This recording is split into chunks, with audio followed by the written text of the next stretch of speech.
Death Parade was hailed as the best title of winter 2015, partly because of the hype it had from the fanbase of its prequel, the single OVA Death Billiards, and partly because of that catchy opening song. It's a nice sound, alright, and the colors are pretty because Madhouse, but come on, it's not fitting at all. The cheery stuff it shows has nothing to do with the gloomy and depressing tone of the series. Just like the opening of Madoka Magica, it is trolling the viewer into expecting a completely different show. This expands to the whole anime, since it constantly wants to trick the viewer by hiding pretty much everything that is going on until it's all revealed at once with a tsunami of emotions following it. You are supposed to be initially puzzled and eventually shocked with the revelation. So yeah, the trump cards this show uses are mystery boxes and shock effect stuff that I consider tactless. The former means nothing once it's revealed, and the latter is just cheap jump scares. And even so, it's not even that good at it, since the thrill dissolves if it is used in every episode. It worked in Death Billiards because it was a single OVA with the viewer being unsuspected, but if you try to pull the same trick a dozen times in a row, it loses its meaning since you feel nothing after the second time. The problems continue with the very protagonists. Strip them down to essentials and what do you get? An emotionless dude with no background or objectives, which may look cool, but is otherwise impossible to relate with in any way. And a woman with amnesia, thus again someone with no background or objective. She is even used as a lobotomized Askman type of character, left blank and oblivious, so she needs everything being constantly explained. This turns her into a passive observer and alien to the setting, making it harder to be immersed in it. This is done deliberately since the show tries to puzzle the viewer by keeping everything a secret. It is supposed to reveal it one chunk at a time through whatever she asks, and does a pitiful job even then, since the exposition is terrible. Despite having a lobotomized Askman, many explanations are not replies to her questions, but rather people explaining stuff without anyone around. Meaning, most of everything is lazy info-dumping monologues where people are talking to thin air, and even so, by the time the series ends, almost nothing is explored or explained concerning the setting of the afterlife and the themes of guilt and regret. Everything remains a mystery, including all those people you see in the opening. They barely get 10 minutes of total screen time each. So what the hell were the characters doing for a dozen episodes if not gradually expositioning themselves and the setting? Well, they basically wasted most episodes on standalone cases. Some people will appear, they will play a game, and then the episode ends and are never seen again. The series is not completely episodic since it does reveal a few things from time to time, but nothing really is explained or resolved by the end of it, so you might as well call it meaningless filler.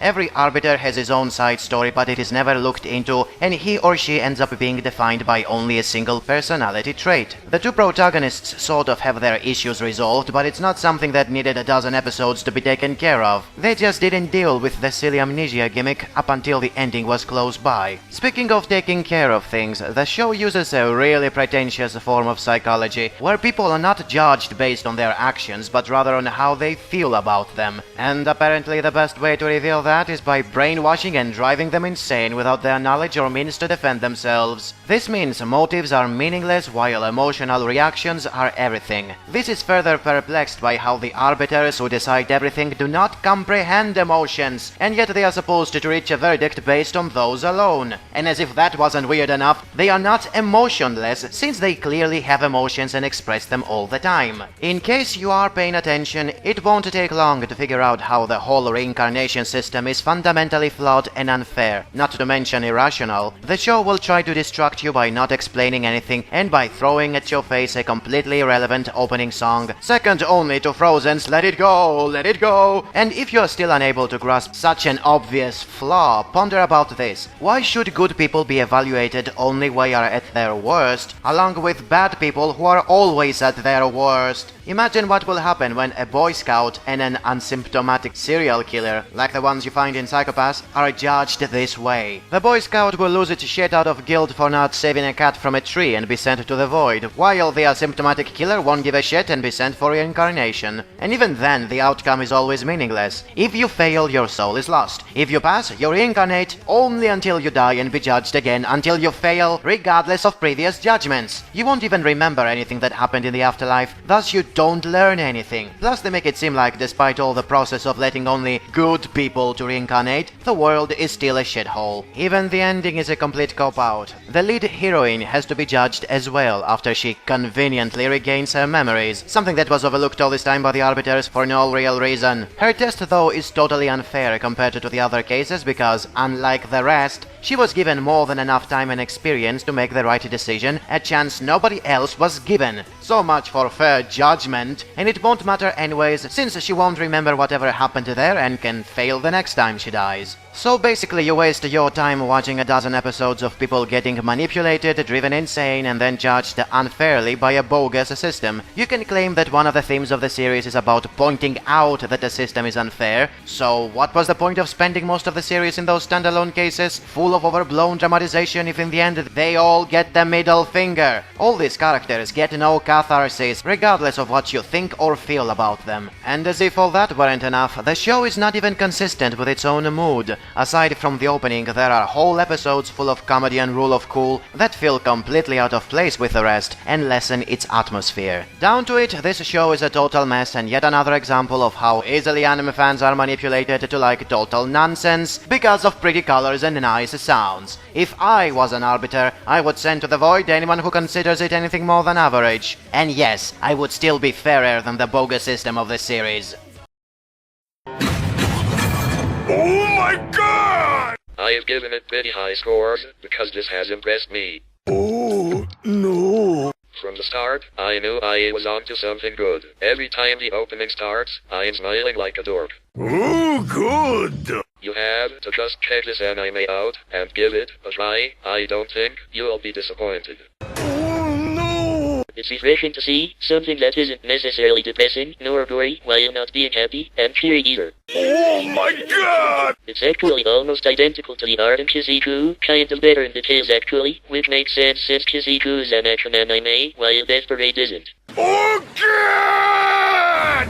The lyrics suit the show well. Without the opening, as it is, I am sure that I would have looked at the show very differently. Oh no! The most interesting character would be Disim. Despite seeming a bit like Monokuma, his character seems like a child at times, naive and still learning a lot about humanity. Oh shit! The purgatory was considered the place where the souls after leaving their bodies went to decide if they deserved the heaven or the hell. Son of a bitch! Death Parade took that idea and changed it into something really funny. Oh my god! About the characters, we have Disim with no development yet. Then we have his assistant with no development at all. And the other characters that we see in the opening didn't have any kind of development. Some didn't even appear. Overall, this anime deserves a chance. Until now, it is doing a nice job.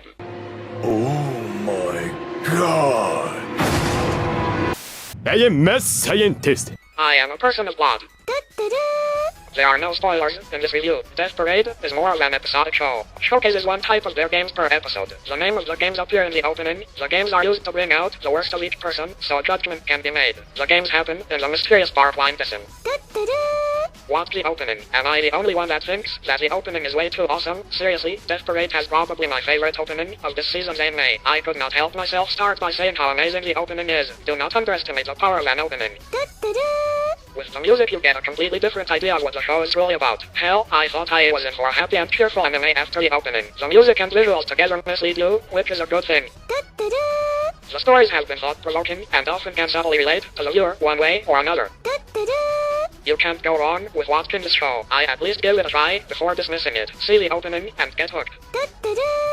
From 4 episodes thus far, there are several characters who have made their appearances, yet all of them are still extremely mysterious, and not too much character progression is shown as of yet. In this case it is a good thing, because it delivers it in small doses, giving the setting its mysterious quality. This is the department, characters, where Death Parade excels in. What makes this anime intriguing is the portrayal of humans becomes chosen to be reincarnated or become lost souls, depending on their sins they committed during their lives, but ultimately it is the main character, Disim, who controls the fate of the humans who pass on. Each of these characters has a very depressing backstory that forces the audience to build a deep sense of sympathy towards them, which adds to sparking more emotions. One of the most memorable parts of this anime is the very upbeat and glorious opening theme, as it contrasts to the overall depressing and serious tone of the anime. This opening puts the audience in a very happy and excited mood, which allows us to have some sort of relief from the very emotional story. It's so cool! Son of a bitch! I am a person of blood.